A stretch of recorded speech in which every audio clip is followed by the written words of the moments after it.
Hello, everyone. Welcome to day 20 of the Regeneration Advent Calendar. Once again, I am joined with Luke. Yes, we are on the run up to Christmas now, aren't we?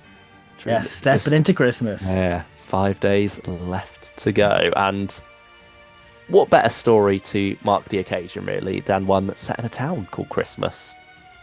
And it's depressing, a bit like Christmas. So it's a regeneration story. Why did they do that to us, make us suffer on Christmas Day? I mean, it became a tradition, really, didn't it, for a little while?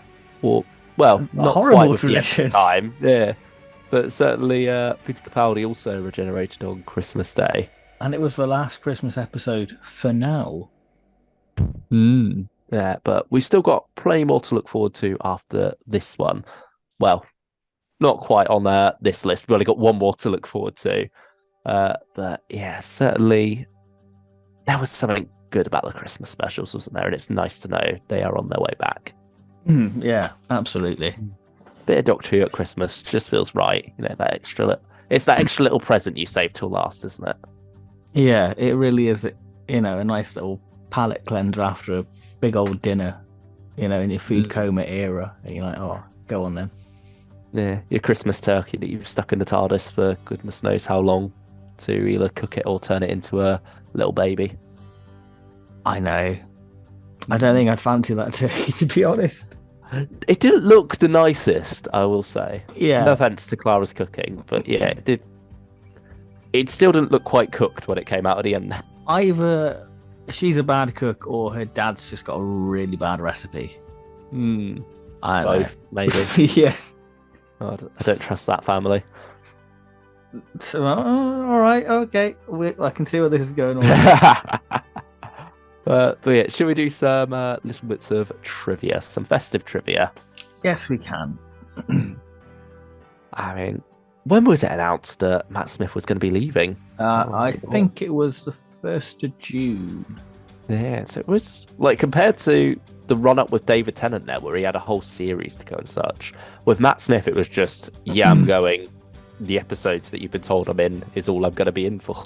That was one of the horrible things because I read like a month before, like Matt Smith was staying for series 8. I'm like, yeah, I've got another series. And I was like, oh, great, don't have to worry. Matt's going to be there for 2014, which I think is partly true. But I think Matt got a sniff of Hollywood in the form of the Ryan Gosling film Lost Rivers, hence the wig. And I think Matt thought he can move on to bigger and better things. And now, I suppose also having Amy and Rory, Karen Gillan and Arthur Darvill leave his side as well. Yeah. I think that probably shook some things up a bit, didn't it? And there are speculation that him and Jenna didn't quite hit it off with each other very well. Perhaps. I think that was a factor in a way. I suppose maybe it's just in the sense that, you know, when you had Gillan there, how famously those two got on, you can never quite replicate that no matter who's going to come in. Yeah, I think Amy is Eleven's definitive companion. I think the way that Russell worked was that, you know, each series it was either a different doctor or a different companion. And so they never really got stuck with each other for too long, did they? Yeah. Whereas with Matt, he had Karen with him for 3 years. And so, you know, in that time, they naturally developed quite a strong bond. And so I feel like maybe that had an effect on it, really. And I think as well, because they were both so new to this world, they were kind of holding each other's hand through it. So I guess... Yeah, learning together, really, weren't they? So I think they were both there for each other, so hence why they probably felt a bit lost. Matt felt a bit lost when she went, maybe. I don't know. Yeah, I mean, I certainly felt a bit shocked reading that he was going, because I think, my mum handed me the daily newspaper and said, yeah, Matt Smith's going. I'm like, wow, bloody hell. It just didn't seem... It felt so weird, like, on the cusp of the 50th, didn't it? For this to be happening, because you think the show's on a high, and now suddenly we're getting a regeneration, we're getting a shake-up in routine. But then you think that's a brilliant time to go out. Doctor Who's off on a high. You're going out in the big year with it. Yeah, everyone's watching. All eyes are on you as you depart. But yeah, and I mean, it's interesting to think where things went from that. And I mean, we can discuss that when we get to Peter Capaldi tomorrow and the day after. But it certainly does feel like focus sort of dropped off a bit after the 50th high. I would say the 50th was Doctor Who at its peak, and I think for me as a fan, the 50th was where I was my most fanist. I feel where I was like properly engrossed into the world of Doctor Who. Not saying that I'm not now, but I think that's when I was properly. I would wear my Doctor Who badge with honour, and now I mean, it's wear it like yeah, I am a Doctor Who fan, but I have to hide it. You know. Yeah. I mean, hopefully that's going to all change now that we're building up to the 60th. And I think the way that Russell has it planned, it looks like that momentum is going to carry on. The day we are recording this, DWM's just arrived for some people, and so they've seen that interview. It's like the letter from the showrunner, isn't it? Yeah. Where Russell's confirmed that it's going to be 8 episodes a year going forward, or like 8 episodes and a special, and they're trying to get it like a consistent run. So I think you could tell that they are trying to get that momentum there behind the show again, because I imagine the 9-month wait after this until Deep Breath probably didn't help keep that momentum that the 50th built up going, did it really? Yeah, because you got a trailer for Time of the Doctor after Day of the Doctor. I imagine a lot of people did stick around into Time just because of how soon it was after Day. Yeah. You know, you had this big event going on. But yeah, I mean, for me, 2013 was the time when I was properly getting back into Doctor Who again. I sort of like had, with a lot of the Russell era up to Series 4, that was me as a child really being into Doctor Who. And this is where I'd say I was viewing it less, like more as a fan, I suppose, going into 2013. You know, it's sort of like that distinction between a child fan and an adult fan, isn't there? I think this was when I was really diving into the classic series a lot more, expanding my knowledge of the lore of the show, you know, really getting into behind the scenes stuff as well, and then checking out Big Finish a little bit. Also, well, not quite checking it out yet, but it was now on my radar, if that makes sense. And then it would be the following year that I would finally start picking that up. Yeah. So this is sort of like the year where I've become a fan as I see myself now, really, going into that, which was, I mean, it's an exciting time, isn't it? I think you can never really compare to that experience of when you first properly get into something, and, you know, it feels so massive. There's so much to learn and so many new things to discover. You want to consume everything of it. Yeah. And you very much, there's so much when it comes to Doctor Who with the classic series to really dive into and explore. And so I think perhaps for you as well, that's why maybe, you know, you don't quite wear that fan badge with as much honor now, because you already know most of it already. You don't have that same enthusiasm to go exploring again because you've explored it all already. Yeah, and it's just, you know, waiting for new stuff now. And yeah, 2013's when I dived into like the missing episode, so like that was a new area of Doctor Who to discover. So it was great to discover new classic Doctor Who. That was going mad at that time as well. There was so many rumors, weren't there? And you'd have whole YouTube channels dedicated to rumors on Doctor Who and such different things about the missing episodes. Yeah, it's strange, really. Yeah, it's strange how the whole just landscape of YouTube changes in that time. For sure. We discussed that before we started, didn't we, as well? Yeah, absolutely. Yeah. I mean, some more trivia. You mentioned Matt Smith's shaved head, which of course was written into the story in the form of the wig that Matt Smith was wearing to hide the key under. But also, Karen Gillan had her head shaved when she filmed her scene with Matt at the end there, that little cameo. And so it's kind of funny watching that, knowing that they're both wearing a wig. It's great. It's great. Yeah. Also, in terms of cast, you have Elizabeth Ryder, who's playing Amy's mum in this, was also the voice of Tara's Atmos. Did I say Amy? Yeah, Clara. Clara. Amy, yeah. I'm No, just not Amy's mum. yeah. Yeah. I mean, they both have about as much prominence in each other's stories, so Would it be Clara's stepmom? I'm honestly not sure. Because of I Rings of imagine, Akaten, they're over yeah, somebody's great. Yeah, so stepmom. yeah, imagine so. Yeah. It certainly seems like Gran is dad's side of the family. Hmm. Yeah. Yeah, it's an odd one, Clara's family, because you never really feel like there's a solid through line there. I mean, Clara's gran as well was played by Sheila Reid, who was in Vengeance on Varos as the woman watching the TV. But yeah, and then she got to come back actually in, what is it, Dark Water. Yeah, on the phone. And then that was it for her as well. It's funny just how different Russell handles family compared to Moffat, isn't it? Yeah, I think Moffat's more about, hey, let's have an adventure. Yeah.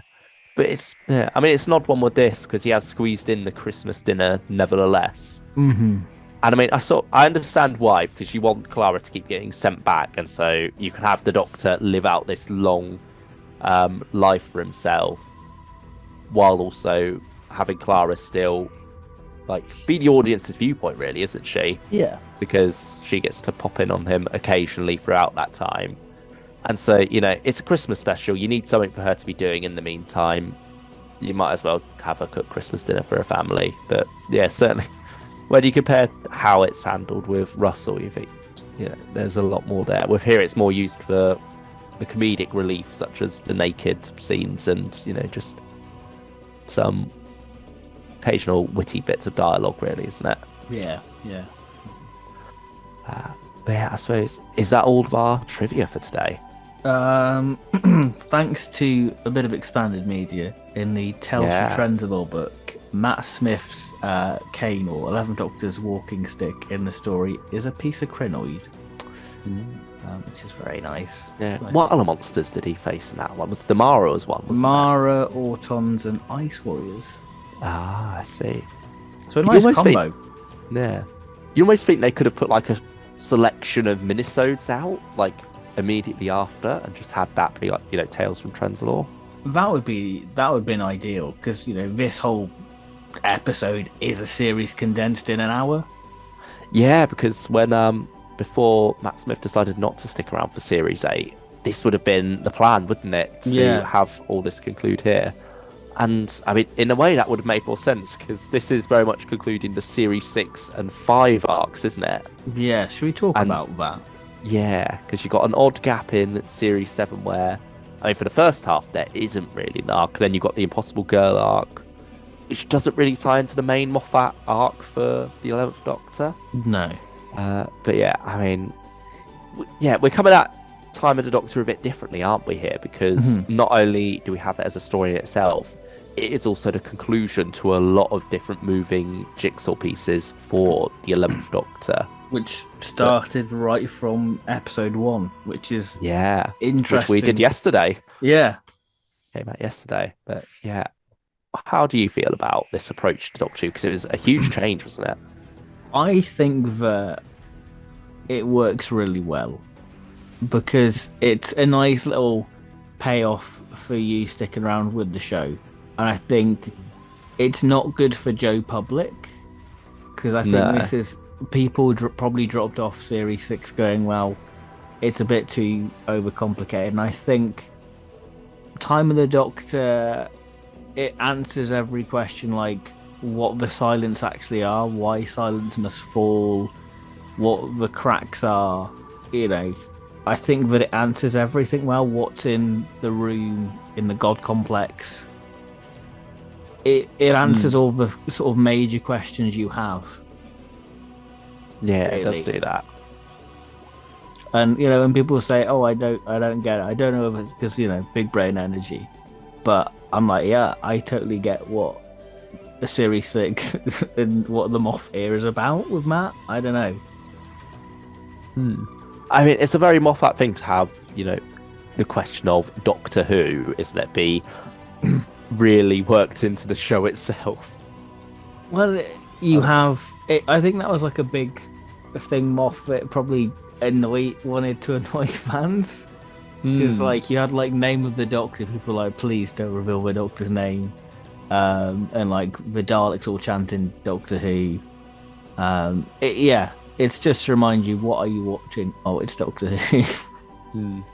I mean, I think certainly now as well, coming off the back of the end of the Timeless Child arc, hmm if you can quite call it that, you do see how much better we had it with this and how much more well planned out this was. Oh yeah, I Um, feel like people probably overcomplicated Moffat stuff, and I think the Timeless Child and Fob Watch thing hmm, is just kind of left for somebody to pick up the pieces in expanded media now, which yeah. it's stuck behind a paywall. Then don't know. Hmm, yeah. But at the same time, I'm sort of like, I'm not really that bothered that if we just don't hear from it again. Yeah. Whereas, yeah, with this, I think at least my frustrations with it at the time were born out of an interest in the arc. Like, hmm especially, I love Series 5. I think there was a lot of great stuff going on there. And Series 6, in hindsight, wasn't too bad. And I think it mainly is that thing of knowing what it is from hindsight now. We've got all the pictures, we've got all the puzzle pieces together. hmm Whereas when you're going through that at the time, especially when it's like the long gaps between it, you sort of like forget more of it, don't you? And Yeah. you've got other things to worry about, you care less about it. And so I think maybe that hinders my overall view of it at the time. But I mean, I will say, like, the way it is tied up here, I think worked for me on this watch. Yes. I mean, one of the big things that I was never too keen on was the idea of the silence when they broke away being the ones that blew up the TARDIS. Also, like that breakaway group, the Kavarian chapter, I think. Yeah. The Is rogue how fraction. Fashlam Yeah. Yeah. described it. Yeah, it was sort of like the idea of how did they go about doing that, and sort of in my head I was thinking, couldn't we have had Gallifrey blowing up the TARDIS instead in a way to make it through? But actually, the explanation they gave, the Destiny Trap, I did quite like the concept of them going back to try and stop this from happening, and ended up causing it by creating the cracks that are the very reason that Gallifrey's coming back through now. Mm. So I think that was quite a clever twist in it all, really. And yet the idea that this is the story that the whole of the arc is built around, isn't it? Like everything is stemming from this and feeding back into it in one paradoxical loop. Yeah. Which is quite a nice way of handling it. I mean, I'd still like to know how they quite blew up the TARDIS. I think that was sort of like more of the thing that bothered me rather than the reason for it, because it does seem a bit odd that this group can blow up a TARDIS, and also a bit odd that they want to stop the Time War from starting up again so that the universe will be destroyed. So they go back along the Doctor's timeline and destroy the universe. It was a bit of an odd approach. But I imagine they didn't quite know that a TARDIS blowing up would destroy the universe. Yeah, I feel like it leaves questions, but I'm overall happy with the intent of it, and I suppose the poetry of it is what I like in the end. And I think what's interesting, rewatching the era, is that you'll notice like there'll be the silence clip in certain episodes, or just randomly be there. Oh, so you think that'll be them just hanging around? Yeah, because you get it in 11th Hour. You get like the silence there, which is cool because the silence probably weren't even a thing then. Yeah, In Moffat's mind. But I suppose they just sort of like used that same sound effect, didn't they, when it came to the silence themselves? Yeah, and the sound effects used in a couple more episodes, so they're there, which is nice. I mean, I think this certainly could have done with being a bit longer, couldn't it? This episode, just in order to tie everything up. I would love it to be a two-parter. I suppose it was just that whole thing of Matt Smith wanted to move on, so it's like, this was probably the best we could get. I mean, especially because they started, by the time they got round to filming this, it was the 8th of September 2013. So, we were only a few months out from the episode airing. And then they finished it off by October. Also, we were back on the Powell estate, weren't we? Or the same location, at the least. And which won't be the last time we see it in Moffat too. is it used again in the Zygon two-parter? It is indeed. Nah, there you go. But, I mean, they do at least make it seem different, don't they? Yeah, As like the yeah, way around they shoot it. yeah. It's all like it's got a bit less grit to it now than it had with the Maybe because it's Moffat. in I think. HD. Yeah, that's probably it. It sort of smooths it out, doesn't it? Yeah, yeah. Uh, but I suppose without further ado, shall I get into the synopsis for this story? Yes, let's see how much you remember. Yeah, because I mean, we've sort of dived into our thoughts already a bit Yeah, here, yeah, so better get this out of the way before we finish those off and then wrap up this episode. So we begin where a signal is being beamed out from this strange planet, and loads of different species on their different ships are converging in. The Doctor comes along to investigate as well with a different kind of companion here, a cyberhead that he got all the organic parts out of and now just uses as a little friend and his way into the cyber database. And his name is Handles, who is technically the longest serving companion, isn't he? If you're going by like time actually spent with the Doctor in universe. yeah. Yeah, so Handles teleports the Doctor onto a Dalek ship while he's holding a Dalek eye stalk in an attempt to befriend them. Handles then sends the Doctor onto a cyber ship while the Doctor walks out with Handles. And so that was a nice little bit of comedy, I will admit, with, the Doctor trying to make peace with these different species that are coming along, but it then ends up bringing the trophies of the very species he is meeting up with. It's very frenetic start. I think it suits Matt Smith well. Yeah, it really fits that sort of zip zap energy of his Doctor. Yeah, like him just having a go at Handles, I think is quite fun. And then you got that wonderful little scene where it's like, remind me to patch the phone in back through the console, and Handles does it immediately, and he's got to explain, the whole concept of remind me at random time, don't just remind me immediately. Yeah. Which, and then that, spoilers, leads to quite a emotional scene at the end when Handles finally gives out. Well, it's a halfway mark. Yeah, well, yeah, at the end of Handel's life. Yeah. It does happen quite early on, doesn't it? Really. Yeah. Anyway, the phone is ringing because Clara wants the Doctor to be her boyfriend for the day. Ding dong. It was fun. Yeah, it was funny seeing that line and thinking, the very next episode, Deep Breath, we have the Doctor saying, "Clara, I'm not your boyfriend. I never said you were. You literally just did in the previous episode. I mean, admittedly, you weren't being serious, but you did literally say, you're my boyfriend to the Doctor." He's sweet. He's Swedish. It's fine. Yeah. But anyway, the Doctor comes to help Clara out with Christmas dinner, but he is naked at this. Or is he naked at this point? Have I remembered that correctly, or do we come back to that a bit later? We go to the church, don't we, first? Yeah, so he must be naked at this point. Yeah. Because of the visual cortex thing. Yeah. Yeah. So the Doctor is naked, which I wasn't too keen on. It sort of felt like a bit too far just for the sake of some humour in this dark hour.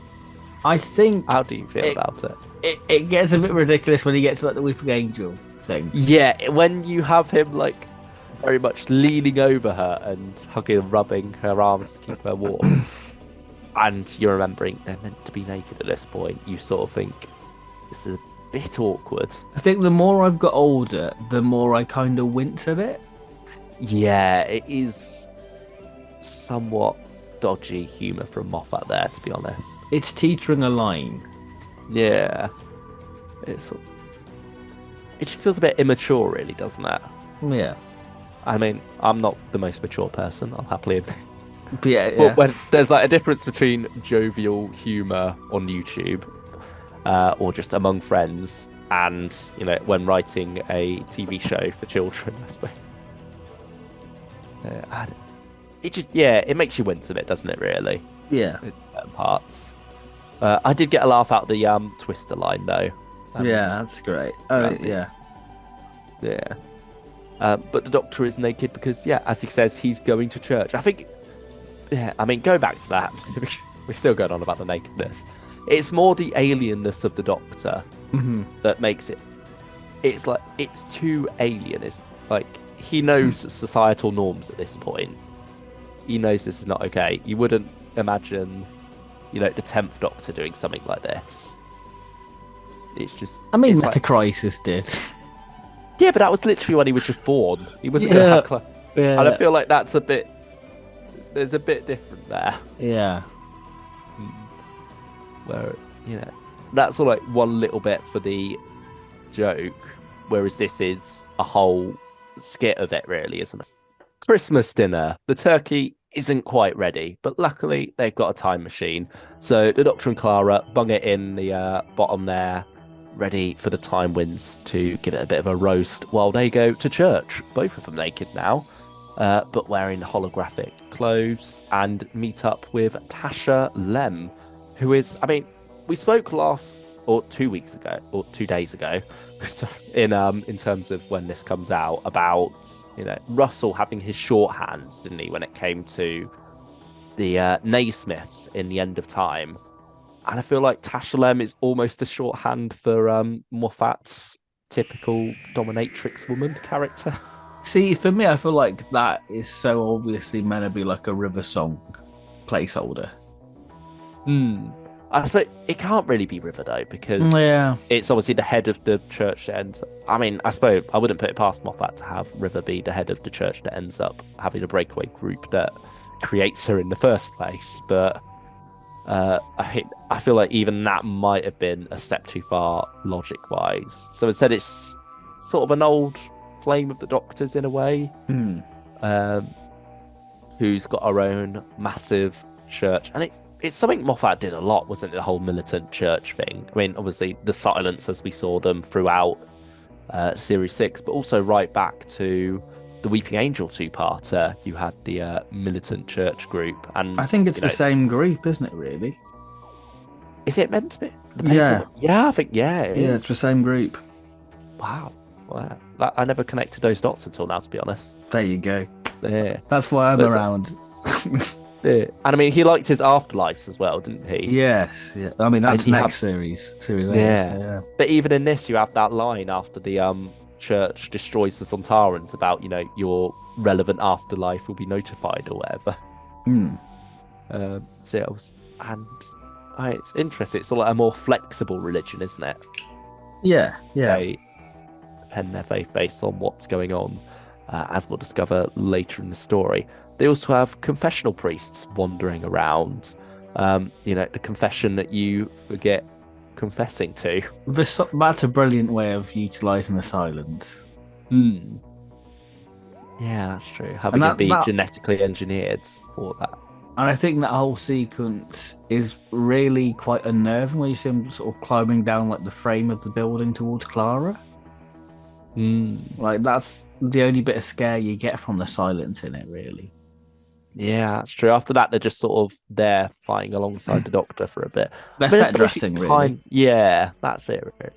I think that's kind of what is disappointing about their appearance here, is that you thought, oh, finally, we're going to work out what they are. And we do, but we don't really get anything more from them, because I think they're a brilliant concept.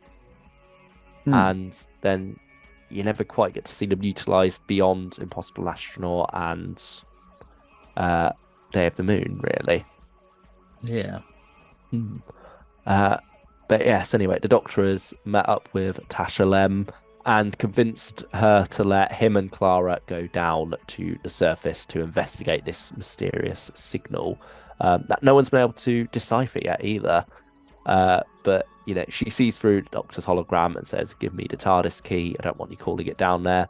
But he's got another one hidden in his wig, luckily, which saves him and Clara from the Weeping Angels as they sneak out of the snow. They would have first literal arrived. snow angels. I love that. Yeah.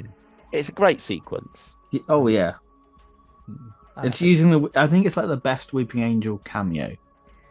Yeah, it uses them well, I would say. It's better than them just being there for a single jump scare, like in God Complex, and that's it. Hmm. Yeah. So yeah, back in the TARDIS now. The Doctor's got ears like rocket fins, and they dip into the town itself and find it's called Christmas, and it has a truth field around it, so no one is able to lie. Yeah, the Doctor explores the town a bit, goes into the clock tower, and finds an old friend waiting for him, the crack in the wall. And he also discovers that through that crack is Gallifrey trying to push its way back into this dimension. He uses the seal of Rassilon that he got from the Master in the Death Zone, doesn't he? What's it called again? Seal of the High Council, isn't it? Yeah. Yeah, with the seal of Rassilon on it, funnily enough. Because Uses that that's to... one thing what I like is when like Handles identifies the planet below and it's like Gallifrey and the Doctor's like, no, that's not Gallifrey. That's my home planet. Like that was a real good scene with Matt and Clara. Yeah, but then he works out that, the planet's called Trenzlor instead in a little bit. But yeah, first he works out the message. It is a Doctor Who, going back to the oldest question in the universe. That little tease at the end of Series 6 is finally picked up on again. And so the Doctor goes up to discuss with Tasha Lem, asks her what this planet's called, and she reveals Trenzalore, which is the place where he knows he is destined to die in battle. And so he realizes now that he must defend this planet from all the threats that want to come down and take it, stop Gallifrey from coming back, really. While he sends Clara back before he talks to Tasha Lem, isn't it? He's like, put this in the sonic charging point. Yeah, so she ends up back in the TARDIS, and then she realizes that she's been sent away. It's very much a repeat of Bad Wolf, isn't it? Or Part of the Ways. Pops up in. Doesn't quite hit the emotion in the same way, but it's more done in this instance so that Clara isn't around for the Doctor's whole aging. I mean, as he says in the story when she pops up again, I'd have buried you long ago if you stayed. Which, I mean, it's quite moving how it's said. Yeah. So the Doctor sticks around in a town called Christmas. He's repairing toys and fighting monsters. It's so Doctor-y. Especially the 11th Doctor. It feels right for him. He gets a bit older. Clara turns up again. He gives her a rundown on what's been going on, what the situation is. There's, a truce there. He faces down a wooden Cyberman at one point and tricks it into shooting itself by using his sonic, saying that, I've reversed your gun round. The Cyberman verifies this, reverses its gun, but of course, Sonic doesn't do wood and so it shoots itself through the chest. I mean, what do you make of the wooden Cyberman while we're on that with its little flamethrower? I really like it, to be honest. They never did a figure of it, did they? No, we didn't. And I always like going to the Doctor experience and looking at it because it was like a real nice oddity. It sort of reminds me of the creatures from Doctor Widow and the Wardrobe. Yeah, I can see that. Yeah. I mean, they are both wood, aren't they? I mean, it's a neat little idea. Yeah, it's a nice one-off. Yeah. I suppose it can only really work with Cyberman as well, can't it? Because of the way the gun works. If you had the Dalek, I don't think you could really reverse. You'd have to come up with some different trick to destroy a wooden Dalek. And I suppose if it was a paradigm, it could swizzle its gun round on like the midsection. But no, paradigm were gone at this point. Yeah, we'd got rid of them, hadn't we, by now, sadly. Their last appearance was a sign of the Daleks. God, that's funny, isn't it? We've gone through the whole paradigm Dalek era of appearances in just 2 days. Mental. Or like in the gap between these 2 days, really. Yeah. Anyway, Clara is sent back once again by the Doctor. They go into the TARDIS together. She realizes the turkey's ready. But he dips out at the last second, sets the controls, and she's back. And this time, she's not. Last time she got there by clinging onto the outside of the TARDIS. That's what threw it off. This time, she misses it. She goes to have a cry with her gran. Reads some poems from the crackers because they're classy. And then here's the TARDIS arriving again. So takes a cracker with her. Rushes into the TARDIS, but it's Tasha Lem this time who is piloting it. Between this, I've forgotten we did have a scene where the Doctor goes up to parley with the papal mainframe. This is when we have the whole reveal of the Silence, the breakaway group, and Silence itself. Even before this, I've skipped a fair bit here, to be honest.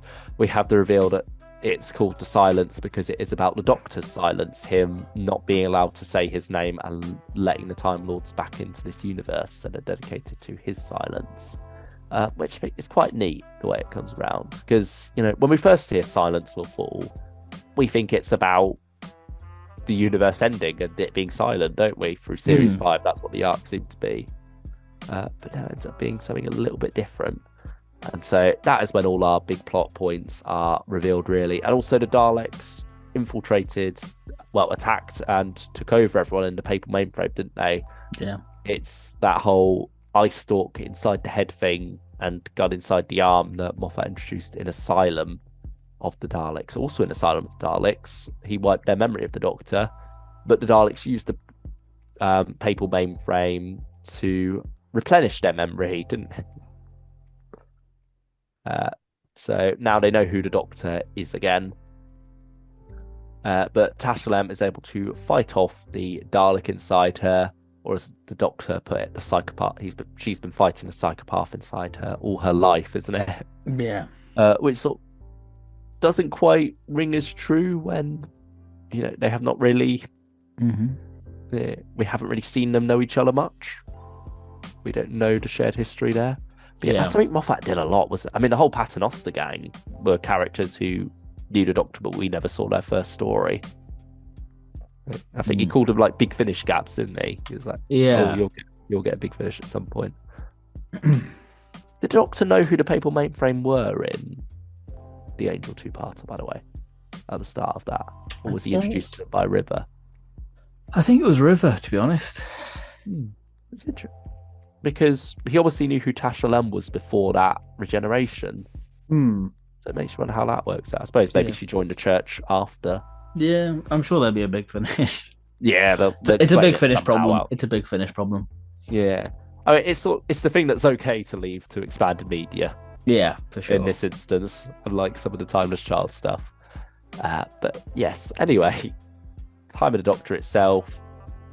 We're now caught up. Clara is back on Trenzalore once again, where siege is happening. It's more like open warfare now, isn't it? Yeah. It's much less peaceful. It's not people trying to sneak in monsters and such, and the Doctor fighting off. It is instead a full siege as the Daleks bear down upon the Doctor. But he's unable to unleash the Time Lords because that will kick off the Time War again. So he's left in an impossible situation. He's finally found somewhere that needs him to stay. He's an old man at this point. He's using a walking stick. And I like that, to be honest. It's very good prosthetics work as well. Very but good. Also, it just feels right for the 11th Doctor because he always was... an old man. Yeah, in a young man's body. He captured that essence of the Doctor perfectly. I mean, I feel like during the 50th year, maybe it clicked, but you really could see that line from Matt Smith right back to William Hartnell, couldn't you? Really? He does feel like the same character at different points in their lives. I think there's a nice mirroring there, especially in sort of the latter scenes. That you not saying you get him senile, but you get him calling like another character Barnacle, and obviously Barnacle's been dead like 100 years. Yeah, that's quite moving. And you also see him like pretty much giving up towards the end here as well. Yeah. But yeah, he is at the end of his regeneration cycle, it's revealed, because of Mr. Grumpy and arrogant number 10 using up an extra one of his lives. And so, how how do you feel about that whole side of things? The third. I think it was an obstacle what had to be overcome, and I I think it's think been overcome now for the rest of time. yeah, it's odd how we then have the timeless children coming along and sort of throwing a spanner in the works there. But I think it's a shame that we didn't get for more of a doctor, really. Hmm. I mean, it's just the way it worked out with the War Doctor being thrown in at the last minute because, throughout a lot of this era, Moffat never really knew there would be a War Doctor. Yes. And so, that's why you have the regeneration effect in Possible Astronaut, for example. But ultimately, instead, yeah, that's just the way it works out. And I think it's a shame because you could have got a lot out of the morality of the Doctor there if, this had been his last life as he knew it. But instead, we only really get that squeezed into the end. But I like the acceptance of it from the 11th Doctor as well. So, yeah. But Clara is not accepting of this. She has a little cry to the Time Lords, and they go, what would be nice? We'll grant him some more regenerations. Or do they? Because of the whole timeless child thing. Was it actually the case, or did they just send a little dust through to hide their secret? Oh, Was it nothing? Stop it. You never know. But yeah, and then it's a whopper of a regeneration. The Doctor blows up the Daleks with it, blows up the church tower, and then he resets back to how he was at the start of his 11th life for a little bit before the proper regeneration. So we get young man Matt Smith back again for a final goodbye with Clara.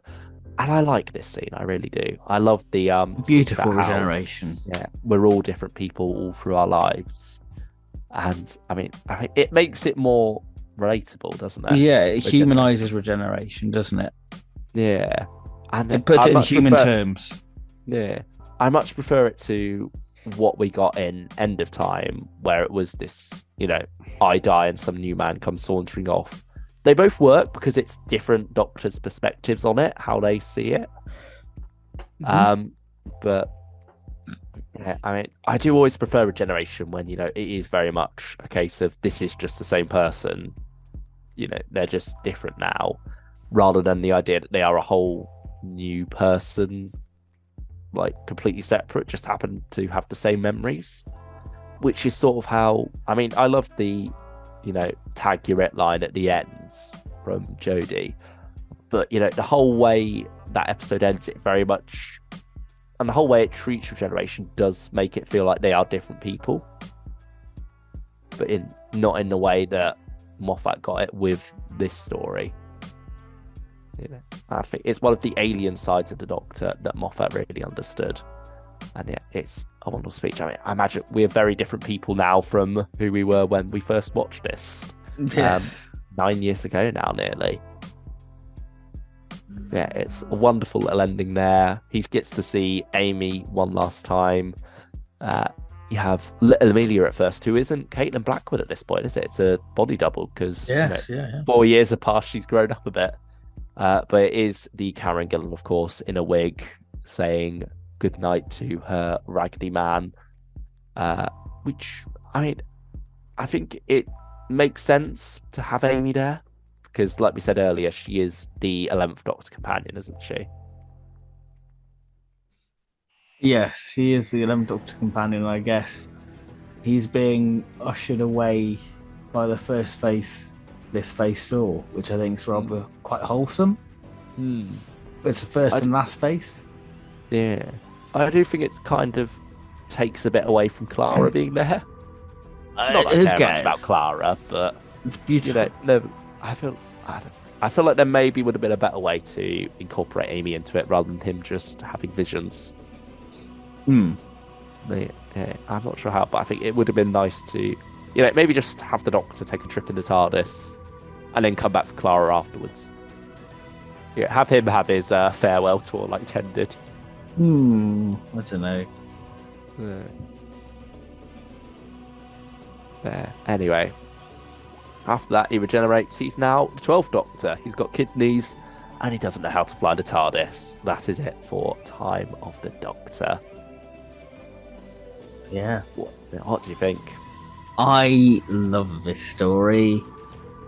I know I said that it deserves to be a two-parter, and I stand by it, but I think that this story, I've said it in many Regeneration stories, a Regeneration story should be a Doctor showcase, and I think that this story showcases the 11th Doctor and Matt Smith as an actor superbly. You have the physicality of Matt Smith playing an older 11th Doctor. You get the interaction with kids, like the little celebration of like, what dance we do in the drunk Jura, like it, we praised it in 11th Hour, but you really get it here. Yeah, the Punch and Judy monoid. Yeah, There's something quite special about that. It's lovely. You've got, these big high energy scenes there, but then you have these really lovely quiet moments. And I didn't think I'd get emotional over a cyber head, but my God, that thing of just one more sunrise. Come on, mate, you can do it.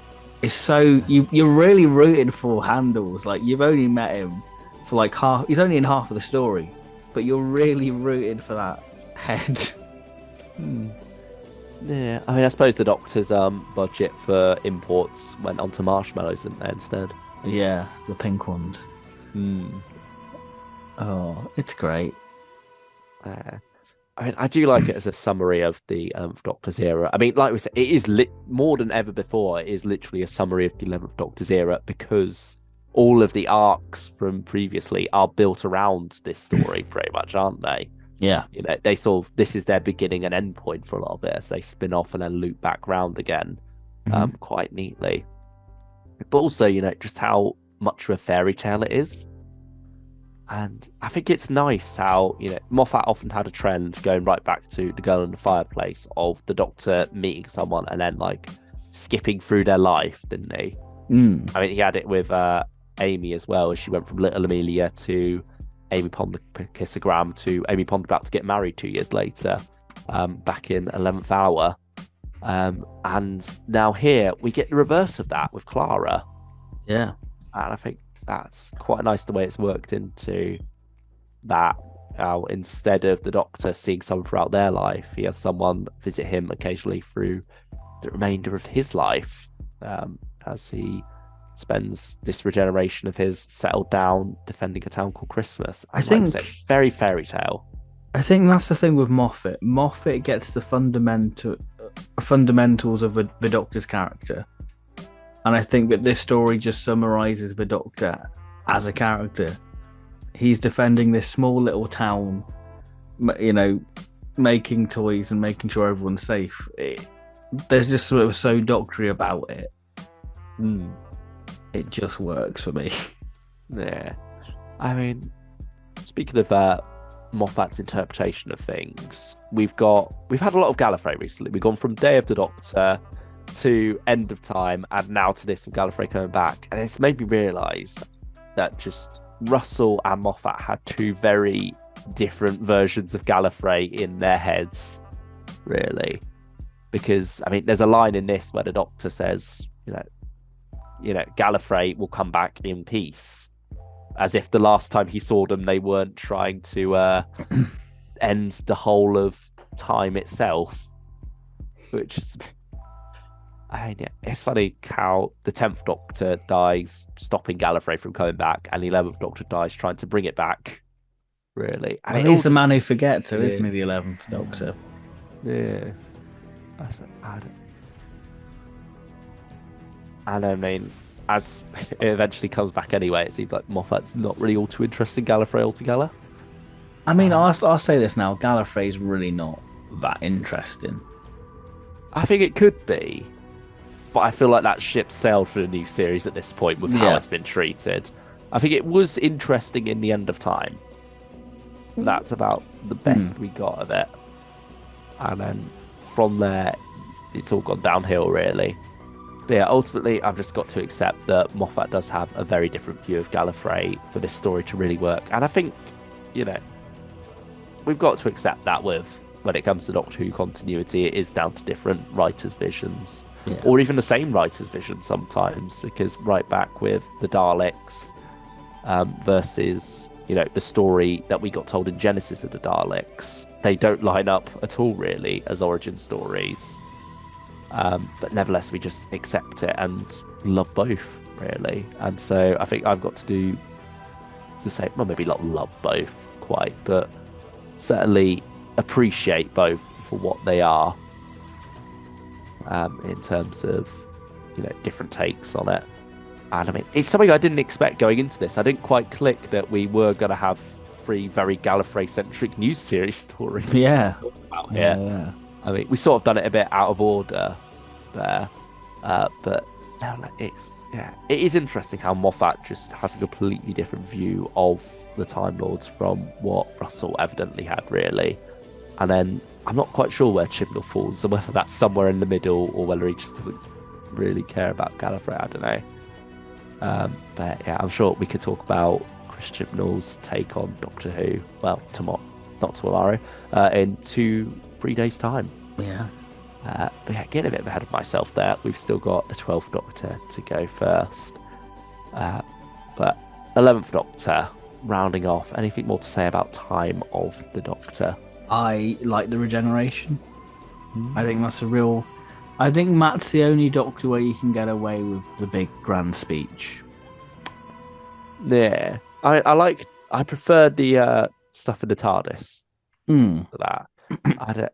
That was sort of the big grand speech, then blowing up the Daleks with the regeneration energy. I was sort of clocking out a bit, to be honest. I love that. It's well performed by Matt. And I mean, the lines are pretty good. But we've spoken about the Davies Ex Machina, haven't we? Yeah. And how the End of Time didn't really have that. Time of the Doctor, I think, does. A Moffat writing himself into a corner and then having to figure a way out of it. And it just feels kind of a lazy way, having regeneration energy to just blow up the Daleks. But it's such a cool visual, though. Even then, I think the effects are pretty naff on that bit. I like it because it's like model shots, and I appreciate practical effects. I think the effect of the ship coming down isn't too bad. But the actual regeneration energy as it splutters out and stuff, and then the explosion, it didn't quite do it for me. I think we'll have to agree to disagree on that one. But nevertheless, I liked Time of the Doctor more than I expected to going into this. And like I said earlier about the silence blowing up the TARDIS, that's something I've come around on now and seen what Moffat was going for with the whole Destiny Trap angle. So I appreciate that a lot more now. So I'm afraid that's the victory you're going to have to take on this one. Fine. I don't know. I enjoyed it for the most part up until the ending, and then the ending itself in the TARDIS, I think, is very well done. You get your fish custard back as well. I just think this episode just showed me why I love Matt and I miss him. Because I think there are times when you have your favourite Doctors and you've not seen him for a while, and then you sit down and you watch him, you're like, this is why I love you. And I had that with this story. It has made me want to see some more from Matt Smith. By Geronimo. Get some new Doctor content. Not quite Matt Smith content, but close enough. It's the best we're going to get for now of new 11th Doctor stuff. Yeah, that's very true. I mean, I'll have to go back and rewatch some more of his episodes as well, because there are quite a few along with this one that I haven't come back to since near broadcast. Future series, 11th Doctor Marathon. Yeah, you never know. Yeah. But for now, shall we end this off with a rating? Yeah, let's do it. I think I'll go first this time, actually. Yeah, you're often going first. I've realised. Yeah. I mean, we'll save the higher one till last, because I'm going to go a 7. To be honest. Okay. Off you go. I am gonna go. I feel like this might be a big hot take. Ooh. I might go. I am gonna go. I'm gonna go a 9.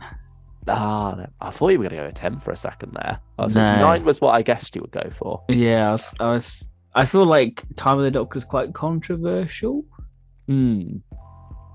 but I had fun, and that's what I want from a story.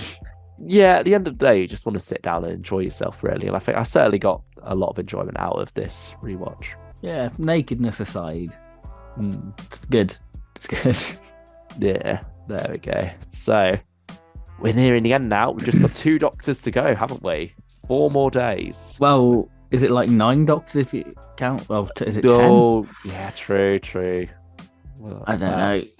2 more main doctors There to we go. go. Yeah, there Because we go. next up, it is Peter Capaldi taking the controls of the TARDIS for Deep Breath, which I haven't seen since broadcast. So we'll see how that goes tomorrow.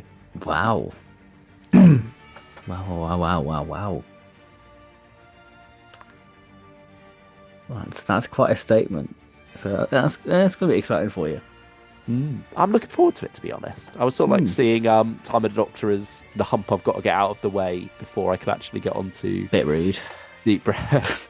But no, I ended up enjoying Time of the Doctor more than I was expecting. So we'll see whether or not Deep Breath is worth the worth it or not, or if that ends up disappointing me instead. You never know. Find out Never know. tomorrow. Yeah. Until then, like, subscribe, do all that lovely stuff, and we'll see you for day 21. Deep breath. Take care, everyone. Love from Gallifrey, boys.